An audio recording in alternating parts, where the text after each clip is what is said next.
Hola, buenas noches, ¿cómo están? Bueno, en esta ocasión les quiero hablar sobre la novela Un drama en Livonia, escrita por Julio Verne, este famosísimo escritor francés, entre cuyas obras principales podemos citar De la Tierra a la Luna, Viaje al centro de la Tierra, 20.000 leguas de un viaje submarino, La isla misteriosa y tantas otras. El último video de mi canal, o en el último video de mi canal, analizaba la biografía de Iván IV y allí Iván comentaba que Iván IV, con la finalidad de conseguir, digamos, un puerto, o más que un puerto, una salida sobre el mar Báltico, eh, se apoderó de los territorios de Livonia. Livonia es un país que no existe en la actualidad, pero que ocupaba los territorios o parte de los territorios de los países denominados hoy como Estonia y Letonia. Y bueno, el haber leído esa biografía me hizo recordar que yo en algún lado tenía algún libro, en alguna biblioteca tenía algún libro de Julio Verne. Y si bien no recordaba exactamente el título, sabía que en el título estaba la palabra Livonia y por eso, bueno, me decidí a leerlo y, bueno, presentárselos ahora en mi canal.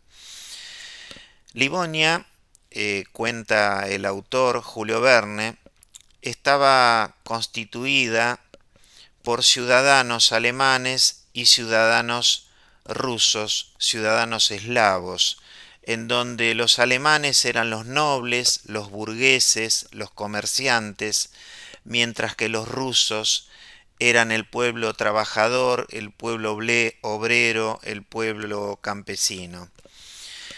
En el primer capítulo de esta obra, el autor refiere a un fugitivo que viene escapando de Siberia y que accede al territorio de Livonia, el cual este fugitivo dice que es su patria, por medio del lago congelado Peipus, porque el objetivo principal que él tenía era escapar por mar a través de algunas de las ciudades, ya sean Rebel, Riga o Pernau.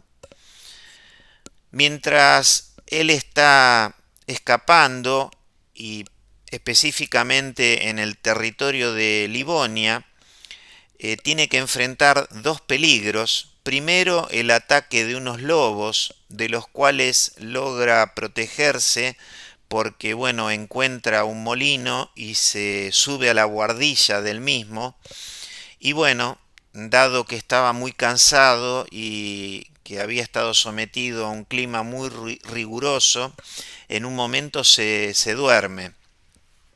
Cuando despierta se encuentra con que abajo, digamos, en la habitación inferior del molino, estaban hablando al menos dos personas, una que parecía ser la dueña del molino, el otro un policía, en donde el policía le decía que estaban buscando un fugitivo, le preguntaba al dueño del molino si lo había visto, el dueño del molino le dice que no, y los policías le piden que, bueno, en el caso que observe alguna persona que no le sea conocida, que por favor avise a la policía. Pero en un determinado momento, ya cuando los policías se fueron, el dueño del molino comienza a subir la escalera para acceder a la buhardilla, razón por la cual nuestro fugitivo se asusta porque, bueno, había escuchado esa conversación, y cuando quedan enfrentados entre sí, el dueño del molino le dice que se quede tranquilo, que él también era ruso y que, bueno, lo iba a proteger, inclusive le iba a procurar alimento, para que pudiera comer durante la prosecución de su fuga, ¿no es cierto? y allí le dice que un eslavo jamás se entrega a otro eslavo a la policía alemana. El otro peligro al que me refería es que un poco más adelante en el tiempo, una escuadra de agentes de policía comandada por el policía alemán Eck, que respondía al gobierno de Riga, una ciudad principal de Livonia, lo encuentran, lo empiezan a correr y mientras van corriendo, en un determinado momento, el fugitivo salta hacia un témpano de hielo que estaba en el río Pérnowa y en un determinado momento pierde el equilibrio, cae al agua helada y desaparece. Y bueno, esta historia de momento llega hasta este punto. En el capítulo siguiente hay una reunión en la casa de la familia Nikolev, que es una familia de eslavos, y esa casa estaba ubicada en la ciudad de Riga. El padre se llama Dmitri Nikolev, era un profesor de matemática y de física, candidato del partido eslavo para las próximas elecciones que iba a haber, en donde se disputaba el cargo de el ejecutivo municipal. Dmitri tenía una hija llamada Ilka y un hijo llamado Jan, y Jan en ese momento estaba estudiando en una universidad en la ciudad de Dorpat. En la reunión que les estaba mencionando estaban reunidos el doctor Jamine, el doctor medicina, ruso él, el señor de Laporte, que no era otro que el cónsul francés, y también estaba Ilka Nikolev, todos ellos esperando a Dmitri. Mientras lo esperan, hablan del banquero Johausen, un banquero alemán, quien en alguna medida le disputaba el poder en la municipalidad, le iba a disputar el poder en la municipalidad en las próximas elecciones a Dmitri Nikolev, e inclusive era quien estaba ejerciendo en ese momento el poder municipal. Ilka tenía un novio abogado llamado Vladimir Yanov, hijo de Mikhail, que era un íntimo amigo de Dmitri. Como Vladimir formaba parte de una organización clandestina que luchaba contra la autocracia de los zares, fue deportado a Siberia. Y lamentablemente, a los 6 meses de su deportación o de su arresto, su padre Mikhail fallece, pero antes lo convoca a su amigo Dmitri y le entrega todos sus bienes, que eran 20.000 rublos. ¿Para qué se los entrega? Para que los custodie hasta el momento que Vladimir sea liberado. Más atrás en el tiempo, el padre de Dmitri, comerciante de Riga, había dejado, como solemos decir nosotros los argentinos, un tendal de deudas y, entre otros asuntos, una muy importante de 18.000 rublos con los banqueros Johausen. ¿Por qué digo los banqueros? Porque son 2 hermanos, el mayor llamado Karl.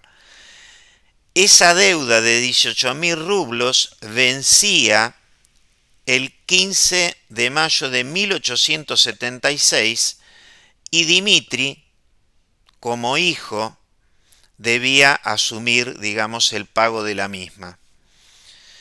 Bueno, finalmente, y volviendo a la reunión, Dmitri regresa tarde, no les da explicaciones a sus amigos, a su hija, por su tardanza, y mientras toman té, los visitantes, básicamente el doctor Jamime y el señor de Laporte, tratan de convencerlo, porque realmente no estaba muy convencido Dmitri, que él mismo se presente en las próximas elecciones como candidato del partido eslavo. Mientras tanto, comentarles también que Ilka llevaba 4 años sin recibir ninguna noticia de su novio Vladimir, que como les comenté anteriormente, había sido deportado a Siberia. El 13 de abril, es decir, aproximadamente un mes antes de que se venza eh, el periodo máximo en el cual Dimitri podía pagar su deuda, más bien la deuda de su padre,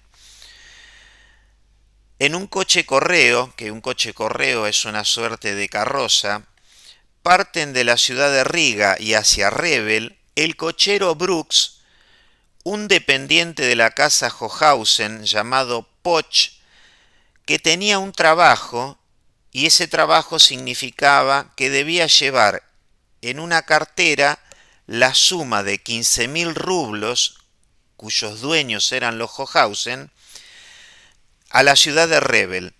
Y por otro lado, en ese mismo viaje iba un viajero que estaba principalmente preocupado por no ser reconocido. Tanto es así que en el viaje se sienta en un extremo del asiento, se tapa la cabeza con una capucha y en ningún momento habla ni con el cochero ni con Poch. Durante el viaje se produce un temporal muy severo y en un determinado momento el coche correo golpea una de sus ruedas con una piedra, evidentemente el cochero no la vio, el coche pierde una rueda, vuelca y bueno, se produce un accidente y en ese accidente Poch resulta con su pierna lastimada. Si bien el coche era tirado por 3 caballos, no había posibilidad de proseguir el viaje a caballo hasta la ciudad más cercana, que era la de Pernau, porque Poch prácticamente no se podía mover. En consecuencia, lo que Poch con el viajante, nuestro viajante desconocido, decidieron fue pasar la noche en una taberna que estaba ahí a unos 200 metros, que después se enteraron que se llamaba la Taberna de la Cruz Rota. Entre tanto, el cochero Brooks toma uno de los caballos y vuelve hacia la ciudad de Riga con el objeto de regresar alrededor de las 7 de la mañana para venir con un nuevo coche correo y poder proseguir el viaje hacia el destino de Rebel. Así es que habían quedado. La taberna realmente era un lugar, digamos, un antro, por decirlo de alguna manera, y estaban bebiendo alcohol algunos parroquianos. Se encontraba allí el cabo Eck con uno de sus agentes y también, lógicamente, estaba el dueño Croft, un alemán soltero de muy pocas palabras y muy pocas pulgas. Poch le pidió a Croft cenar y asimismo una habitación, mientras el viajero desconocido solamente le solicitaba una habitación y le decía a Croft que se iba a retirar a las 4 de la madrugada. Bueno, mientras estas cosas van sucediendo, el policía Eck se acerca a Poch. Poch un poco le comenta, digamos, de qué iba su viaje y qué es lo que estaba trasladando. Y bueno, en un determinado momento Eck se retira y tenemos que hacer hincapié en que durante esa noche la taberna fue azotada por un terrible temporal y volver a decir que ambos viajeros que durmieron en la taberna lo hicieron en habitaciones lógicamente separadas, pero las mismas se encontraban enfrentadas al fondo de un pasillo y les vuelvo a recordar que a las 4 de la madrugada el viajero desconocido, realmente se retiró. De esa manera fue que Croft se levantó en ese horario porque, bueno, necesitaba que el viajero le pagase por un lado y por otro lado ofrecerle un desayuno, a lo cual el viajero le dijo que no, y también tendría que abrirle la puerta, ¿no es cierto? Bueno, volviendo a la ciudad de Riga, un día el criado de los banqueros Hochhausen se olvidó de preparar el desayuno. Hochhausen, Frank, el mayor de los hermanos alemanes, lo reta, y no solamente que lo reta, sino que le da un papel que dice vale por 25 azotes y le indica que vaya a ver al mayor de la policía. Les decía que Frank es el mayor de los Hochhausen y Frank tenía un hijo llamado Karl que estudiaba también en Dorpat, en la universidad, en la misma que estaba estudiando Jan Nikolev, es decir, el hijo de su opositor político, ¿no es cierto? Hochhausen por parte de los ciudadanos alemanes que vivían en Livonia y Dmitri Nikolev por parte de los ciudadanos eslavos que también vivían en Livonia. Muy bien, quiero comentarles un poco cómo era la administración de Livonia. La misma estaba a cargo del general Gorko, que era un ruso que trabajaba por el triunfo eslavo. O sea, en el momento que se sucede esta historia, el territorio de Livonia estaba bajo el poder ruso, ¿no es cierto? Es decir, mandaba el zar, pero sin embargo tenía su propia administración. Como segundo del general Gorko estaba el coronel Ragenov, ruso también, jefe de policía y que veía un enemigo en toda persona que no fuese eslava. Por debajo de él se encontraba el mayor Werder, subordinado de Ragenov, pero en este caso 100% alemán, lo mismo que quien lo secundaba, que no era otro que nuestro ya conocido cabo Eck. A este mayor Werder era quien el criado de los Hochhausen tenía que ver con esa nota que les decía anteriormente. Los últimos dos alemanes que mencionaba, el mayor Werder y el cabo Eck, eran muy estimados por los Hochhausen. Y un tema muy importante, que posiblemente los vamos a comentar en más de una ocasión, es que los Hochhausen tenían una carta contra Nikolev porque Nikolev tenía una deuda de 15.000 rublos que era de su padre y que esa deuda debía ser pagada a los banqueros Hochhausen y que bueno, si no la pagaba ellos lo iban a utilizar ese dato en su contra y si la pagaba verían cómo socavar su prestigio para poder ganarle la elección que estaba próxima, ¿no es cierto?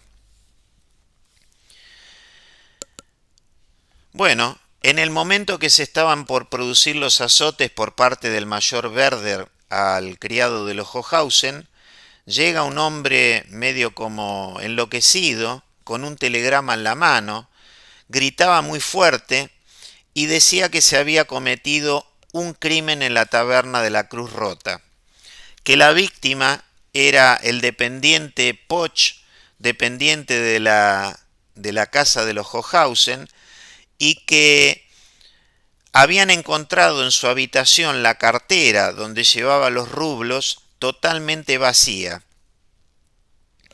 Bueno, inmediatamente lo que se hace es, se arma un viaje hacia esta taberna y en ese viaje participan el banquero Frank Hochhausen, el mayor Werder, alemán como el anterior, el doctor Jamine, ruso, el juez Kerstov, que tenía una integridad absoluta, y un escribano.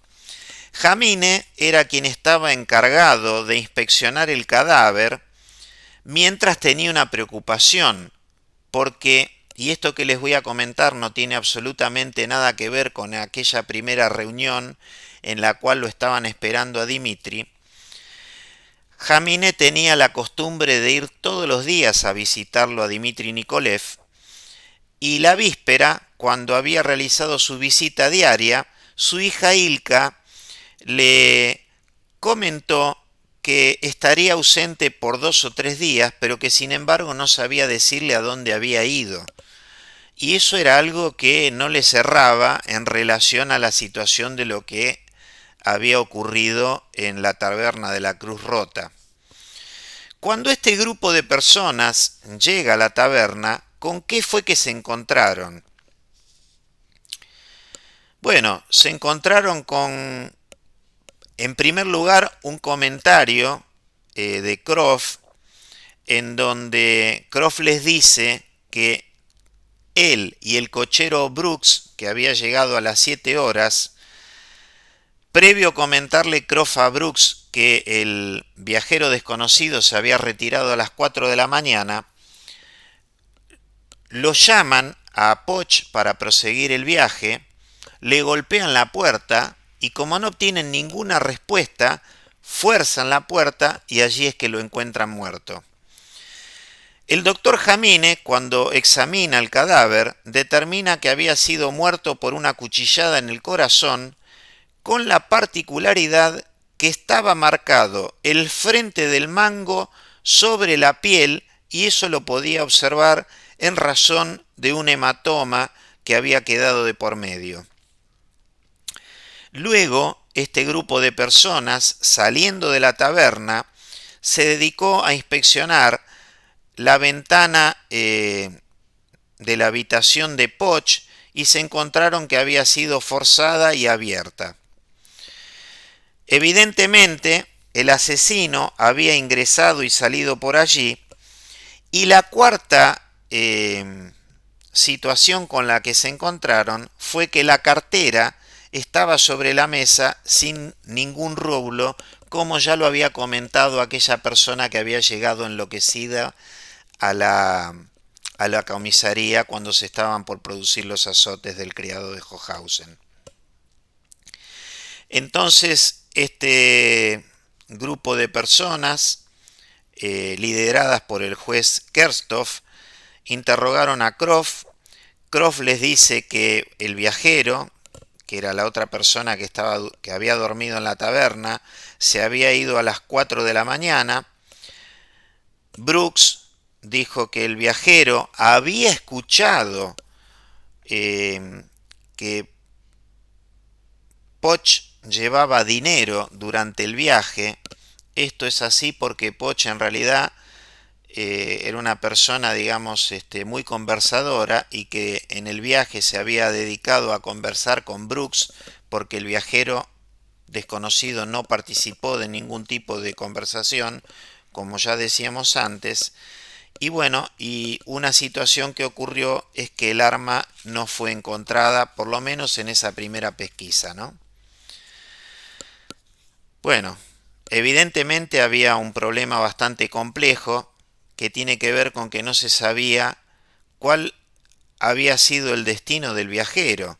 Si bien había comprado pasaje a Rebel, porque eso lo había manifestado Brooks. Brooks, cuando Croft le dijo que el viajero se había ido, le llamó poderosamente la atención porque le había dicho que iba a ir a una ciudad cercana. La ciudad más cercana era la de Pernau. Y entonces Brooks se preguntaba, si quedaba tan cerca la ciudad de Pernau, ¿por qué no se había ido directamente cuando ni bien se había producido el accidente? ¿Por qué se había quedado a dormir? O sea, en alguna medida él estaba pensando que había forma de incriminar a ese viajero desconocido con relación al robo y al asesinato, ¿no? Bueno, por otra parte, encuentran un atizador deformado en la habitación de Poch, y bueno, ese atizador posiblemente había sido el elemento que había utilizado el ladrón y asesino para poder forzar la ventana e ingresar a la habitación de Poch, ¿no? Finalmente, como consecuencia de la investigación, surgen tres posibilidades. Primero, que el asesino pudiese ser un malhechor llegado desde afuera. Segundo, que fuese el tabernero Croft. Tercero, el viajero. Y ahí el problema era quién era el viajero. Bueno, con la finalidad de que ninguna de las dos habitaciones sea tocada, las dejaron cerradas y el juez determinó dejar a dos policías en custodia de la taberna, pero también custodio de Croft, que era uno de los posibles implicados en el asesinato.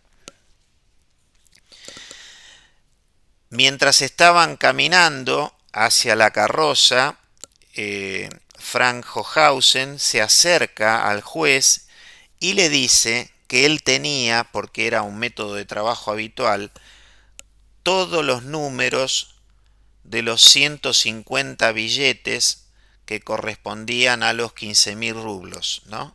O sea, 150 billetes de 100 rublos.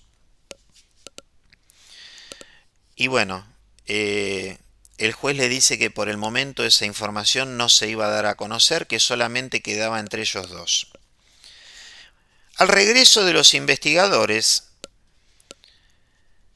Werder le expresa a Ragenhoff, es decir, su superior, que su sospechoso es el viajero. Recordemos que Werder como Croft eran alemanes y entonces, si bien no es que tenía ningún tipo de relación Werder con Croft, no quería incriminar a uno de su misma sangre, por decirlo de alguna manera. Pero bueno, el problema, le dice Werder, estaba en cómo saber quién era si ni Brooks ni Croft hicieron contacto visual con él. Bueno, mientras tanto y por la calle se encuentran fortuitamente el doctor Jamine y el señor Delaporte, el cónsul francés, y se preguntaban por Dimitri. Por esta situación de que, bueno, no estaba en su casa y justamente en este viaje de motivo desconocido y de destino desconocido, tanto que ni la hija sabía nada al respecto, coincidía con el momento en el cual se había producido este asesinato, ¿no? Entonces ambos deciden ir a la casa de Dimitri y allí encuentran a su hija Ilka. Ilka les dice que no tenía ninguna información para aportarles, solo la preocupación de no saber absolutamente nada, ¿no? Bueno, mientras tanto se produce el regreso de Eck a la comisaría, que por un lado nunca había encontrado el cuerpo del fugitivo que había caído al río Pernowa. Acuérdense de esa situación, ¿no? Y que al reunirse con Werder y dado su paso por la taberna, en el mismo momento que llegaban Poch, lastimado en su pierna, y el viajante desconocido para pasar la noche en la taberna, y que incluso Eck había estado hablando con Poch, Eck le comenta a su superior, a Werder, que él sí sabía quién era el viajero desconocido, porque en un momento al viajero, y fue ahí cuando él lo vio, se le cae la capucha y él no tenía ninguna duda de que ese viajero desconocido no era otro que Dmitri Nikolev. Por esa razón, Werder envía a un policía a buscarlo a su casa, a Dimitri, y por otro lado le avisa al banquero Karl Hochhausen. Bueno, al rato el policía vuelve, regresa a la comisaría y les avisa que, bueno, que Dimitri no estaba en su casa porque había salido de viaje y que todavía no había regresado. Bueno, lógicamente que al tiempo se produce el regreso de Nikolev. El juez Kerstov lo llama para, bueno, hacerle un interrogatorio, y durante ese interrogatorio están presentes el juez, el mayor Werder y el escribano. En ese interrogatorio, Dimitri acepta que había estado fuera de su casa entre los días 13 y 16 de abril, que había viajado en el mismo coche que Poch y que había pernoctado en la taberna junto con Poch, e inclusive acepta que se había retirado temprano a las 4 de la mañana caminando hacia Pernau. Bueno, la próxima pregunta que le hace el juez es cuál había sido la razón de su viaje.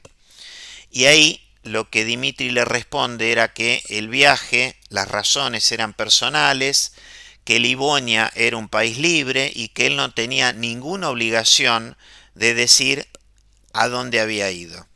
Y se mantiene en esa postura.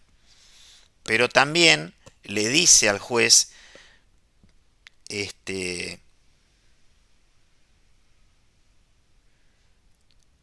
que, bueno, que él quería saber a qué se debía el interrogatorio. Entonces, ahí el juez y ese grupo de personas que estaban interrogándolo le dicen que se había producido el asesinato de Poch, un dependiente de los Hochhausen, que era con quien él había viajado en el coche correo. Y bueno, lógicamente que en razón de que él no quería decir hacia dónde había ido en su salida de la taberna a las 4 de la madrugada, que lógicamente le imputaban el asesinato y lógicamente también le imputaban el robo. A lo que Dimitri decía que él no había sido, que tranquilamente el asesino podría haber ingresado desde afuera o que incluso podría haber sido el posadero. Bueno, él le pregunta al juez qué es lo que va a hacer entonces con él, y el juez le dice que dada su honorabilidad, de momento quedaba en libertad, pero que estaba a disposición de la justicia. Bueno, mientras esto sucedía, los alemanes pedían su inmediata detención y prisión, mientras el pueblo eslavo tomaba partido a su favor. Está claro que su honorabilidad estaba en juego y ya sabemos, porque lo he comentado en más de una ocasión, que Dimitri mantenía una deuda con su rival político, con Frank Hochhausen, el banquero alemán. Bueno, durante la procesión del difunto, o sea, de Poch, esta procesión pasa por delante de la puerta de la casa de Dimitri y bueno, se produjeron una serie de disturbios. Y cuando parecía que todo estaba encaminado a que Dimitri terminase en la cárcel, aparece Vladimir Yanov, quien les había dicho al principio del relato que Vladimir era un novio de Ilka Nikolev, la hija de Dimitri, que por sus actividades ilegales desde el punto de vista político había sido enviado a Siberia. Aparece Vladimir Yanov, el proscripto, y a quien Dimitri estaba protegiendo, y frente a los Hochhausen y a el mayor Werder, Vladimir les dice que en realidad lo que había ocurrido era que Dimitri había viajado a Pernau para entregarle 20.000 rublos que el padre de Vladimir, Mijail, le había dejado en poder de Dmitri Nikolaev para que cuando, bueno, este muchacho fuese liberado de la prisión, o en este caso se hubiese escapado porque era un fugitivo, le entregase el dinero para que él pudiese solventar sus gastos.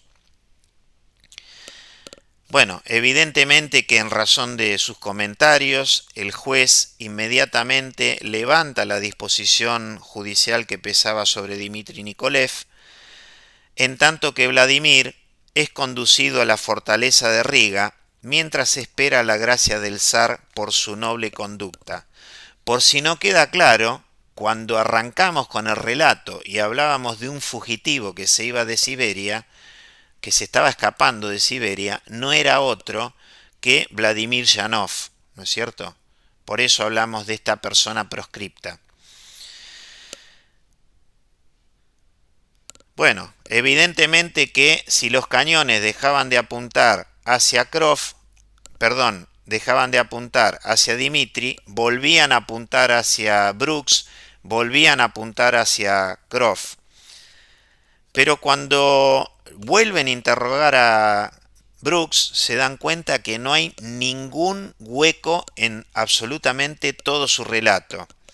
Y por otro lado, también estaban ya convencidos de que era muy difícil que un externo pudiese haber sido el ladrón y asesino, porque nadie podía saber que Poch tenía esos rublos.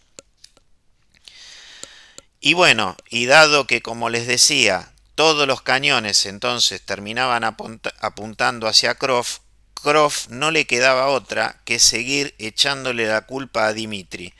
Mientras tanto, y por suerte, Vladimir es puesto en libertad por expresa indicación del zar ruso, ¿no es cierto? Muy bien.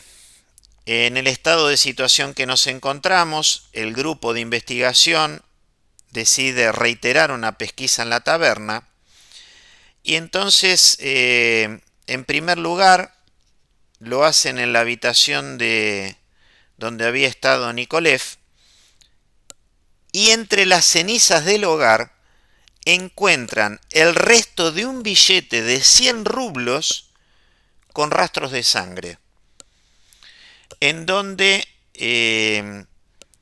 ¿por qué decimos los restos? Porque el billete había sido quemado y no habían quedado rastros de su identificación numérica.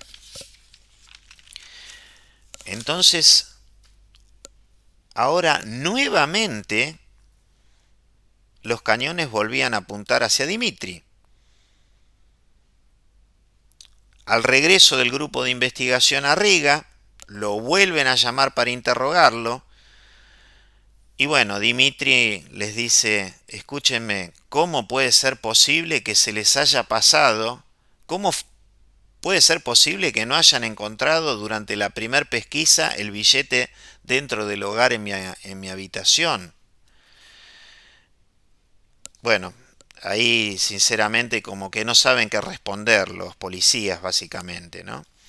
Por otro lado, pide la palabra y expone su teoría sobre cómo alguien en el interregno de las 4 horas, es decir, el horario en el cual él se retiró de la taberna, y de las 7 horas, que es cuando llega Brooks para, bueno, llevarlos a los dos hacia el destino, que era Rebel, por lo menos en ese momento, alguien pudo implicarlo, alguien pudo querer implicarlo. Y lógicamente que Krov tenía todos los elementos para hacerlo. Más claro, lo que le estaba diciendo Dmitri a todo este grupo de autoridades, imposible, ¿no? Vladimir recibe en la casa de Dmitri una citación por el tema de los 18.000 rublos de la deuda a los Hochhausen. Es decir, se encontraba Vladimir solo en la casa y bueno, viene una persona con una carta que era esta situación concretamente. Allí Vladimir toma conciencia que perfectamente su suegro, que todavía no lo era, pero bueno, su suegro Dimitri podría haber utilizado los 20.000 rublos que eran de su propiedad para pagar esa deuda. Sin embargo, no solo no lo había hecho, sino que se había arriesgado para llevarle el dinero a Pernau para que él pudiese irse de Livonia y estar lejos de las manos rusas, ¿no es cierto? Bueno, eh, como consecuencia directa de todos esos actos es que Vladimir decide efectuar él el pago. Entonces, sin comentarle la situación a nadie, se presenta en la banca Hochhausen y, bueno, les dice que él se estaba personando ahí, justamente era la fecha del vencimiento, como decíamos, se apersonaba ahí para hacer el pago. El dinero lo recibe Frank Hochhausen y Frank Hochhausen, cuando los empieza a observar, a mirar, se da cuenta que esos billetes no eran otros que los billetes robados, es decir, los billetes robados a Poch. Y que esos billetes, según le estaba diciendo Vladimir, se los había dado Dimitri a Vladimir, con lo cual evidentemente Dimitri era quien había robado el dinero a Poch y era el asesino de Poch. Para que no quedase ninguna duda, inclusive Frank fue a buscar, que lo tenía guardado en una caja, el listado con la numeración de todos los billetes para que Vladimir pudiese constatar junto con él que los billetes correspondían a esa numeración y no quedase ningún tipo de duda.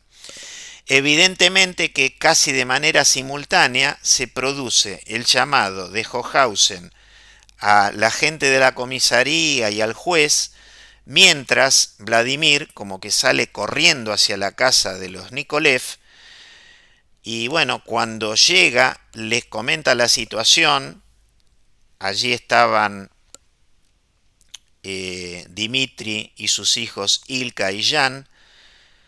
Y bueno, Dimitri entra en pánico, sale corriendo y cuando pasan unos pocos minutos llegan unos policías que lo venían a prender. Bueno, posteriormente Ilka, Vladimir y Jan lo salen a buscar y lo encuentran lamentablemente muerto a una relativa corta distancia de su casa, e inclusive al lado de su cadáver había un cuchillo que había sido el arma que se había, bueno, suponían ellos que había sido el arma que se había utilizado en el asesinato de Dimitri, ¿no? Entonces, bueno, llevan el cadáver a la casa de Dimitri, lo llaman al doctor Jamine, amigo de la familia, el doctor hace una inspección y el resultado que ve el doctor Jamine es muy parecido al que había observado en el cadáver de Poch. La herida era prácticamente la misma zona, la herida era prácticamente la misma que la que tenía Poch, es decir, que se observaba en la superficie de la piel la marca de lo que era el mango del cuchillo, con lo cual llegó rápidamente a la conclusión de que el cuchillo era el mismo que se había utilizado en el asesinato de Poch, y que si ese cuchillo había aparecido al lado del cadáver de Dimitri, después que Dimitri se había enterado que los billetes robados eran los que Vladimir les había entregado al banquero Hochhausen, evidentemente lo que había pasado es que frente a la vergüenza, Dimitri había tomado la decisión de suicidarse. De esta forma, Dmitri era el culpable de todo lo sucedido y Krov quedaba definitivamente absuelto. Imagínense la tristeza que generó esta situación en la familia Nikolev, es decir, en los hijos Ilka, en Jan, en el novio de Ilka, Vladimir, en los amigos de la familia, el doctor Jamine, el cónsul francés. Y bueno, fue pasando el tiempo y Vladimir estaba profundamente enamorado de Ilka. Ilka también lo estaba de Vladimir. De hecho, ella lo había esperado durante esos 4 años que había estado preso en Siberia, y si era necesario lo iba a seguir esperando. Entonces Vladimir comienza a pedirle casamiento concretamente. Ilka, si bien le dice que lo quiere muchísimo, no accede porque era la hija de un asesino. Bueno, esa situación se repite y no hay forma de convencerla. Hasta que un día sucede un hecho muy particular, que es la llegada de una carta a Jan y a Ilka que estaba firmada por el Pope de Riga, que es algo así como, bueno, un religioso principal de la iglesia, entiendo que es de la iglesia ortodoxa. Y asimismo, y una carta del mismo tenor, la recibieron el doctor Jamine y también Vladimir. En ella, el Pope lo que estaba haciendo era convocarlos a una reunión que iba a suceder en el cementerio y concretamente al lado de la tumba de Dmitri Nikolev. Bueno, después de que este grupo familiar y de amigos decide hacer caso a la citación del religioso, cuando se presentan en el cementerio frente a la tumba del padre de Ilka y de Jan, el religioso lo que hace en primer lugar es tomar la mano de Vladimir y la de Ilka, las pone una encima de la otra y empieza a realizar una ceremonia como si de un casamiento se tratase.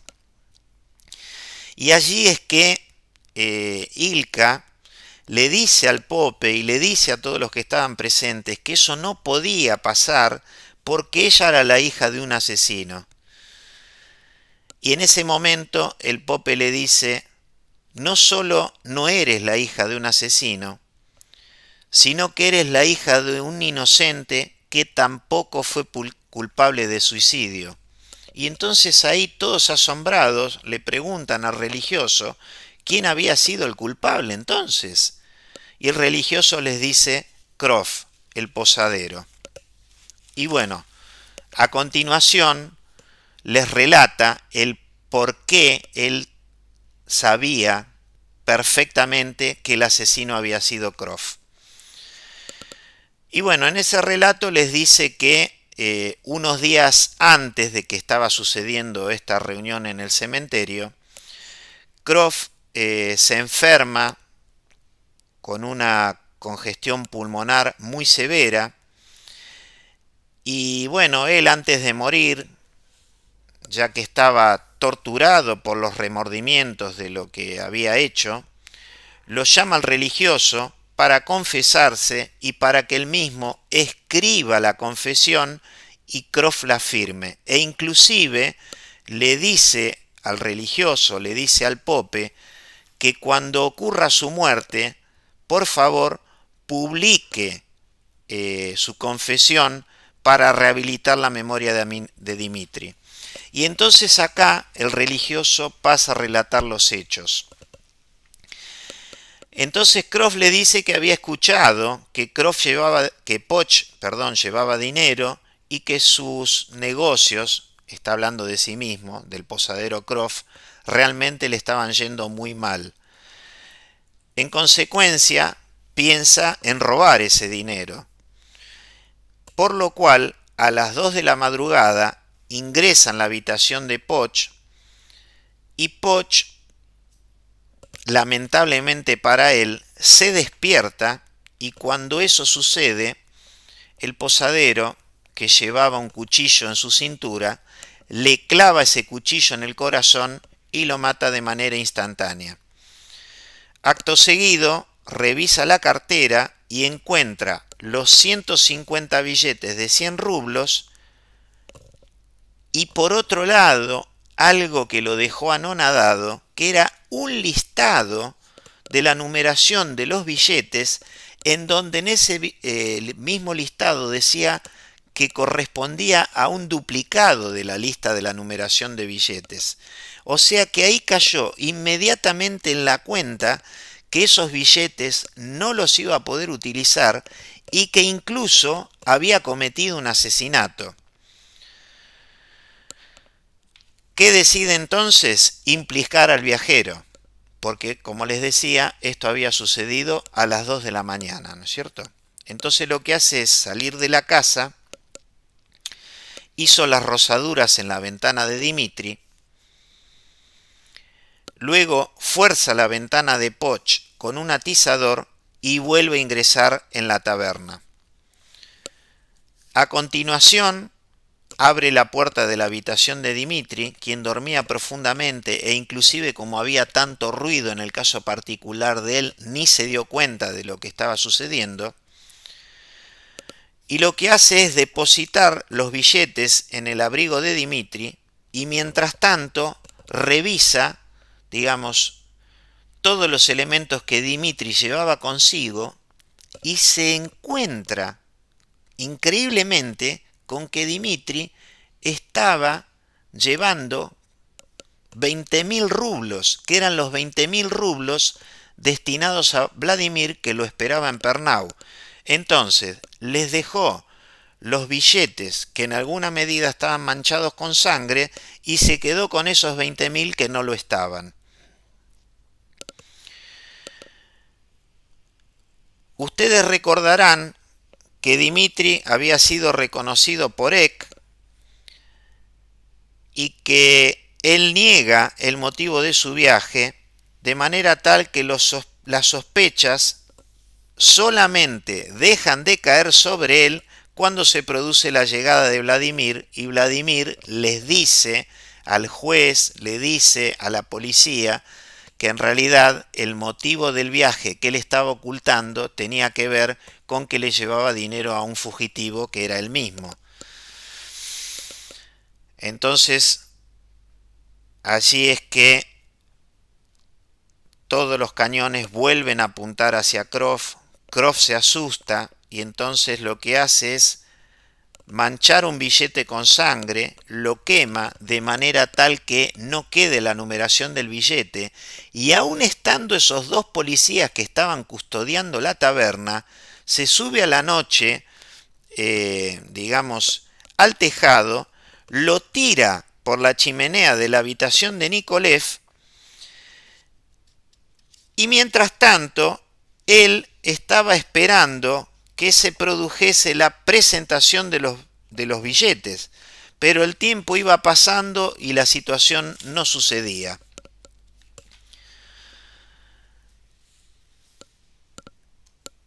Tanto es así que si él hubiera sabido que los billetes iban a ser entregados a los Hochhausen, nunca hubiese matado a Dimitri. Sin embargo, y dado que era bastante común que el juez lo citase en Riga para hacer distintos tipos de actuaciones, cada vez que él iba a Riga, hacia su regreso a la taberna, antes de regresar a la taberna, se ponía a fisgonear la casa de Nikolev. Y en una oportunidad, que fue el día en que terminó asesinándolo, lo ve a Nikolev salir corriendo desesperado, él lo persigue y como estaba con el cuchillo con el cual había asesinado a Poch, bueno, le da una puntada en el corazón y deja el arma al lado del cuerpo como si de un suicidio se tratase. De esa manera, la causa se da por terminada Croft queda libre de toda sospecha y pudo gozar del fruto de su doble asesinato, aunque entre que se produce este suceso y ocurre la muerte de Croft solamente pasan 5 meses, razón por la cual no pudo disfrutar durante mucho tiempo el dinero que había obtenido con el asesinato de 2 personas. Así que bueno, finalmente podemos decir que Dimitri pudo ser redimido, por lo menos de su deshonra, aunque lógicamente no de su muerte en tan tristes circunstancias. Y bueno, a modo de conclusión, decirles que realmente la novela me gustó muchísimo, tiene un grado de complejidad enorme, y si bien no son tantos los personajes, realmente es muy difícil darse cuenta quién iba a ser finalmente el asesino de Poch. Tanto que la resolución de algún modo es inesperada, porque cuando se encuentra el cuerpo de Dimitri y el cuchillo era el mismo que había matado a Poch y los billetes que Vladimir había recibido de Dimitri y les había entregado al Hohenhausen eran los de Poch, era prácticamente como que el caso estaba cerrado. Así que bueno, un libro muy interesante, un libro muy recomendable y bueno, espero que les haya gustado el relato.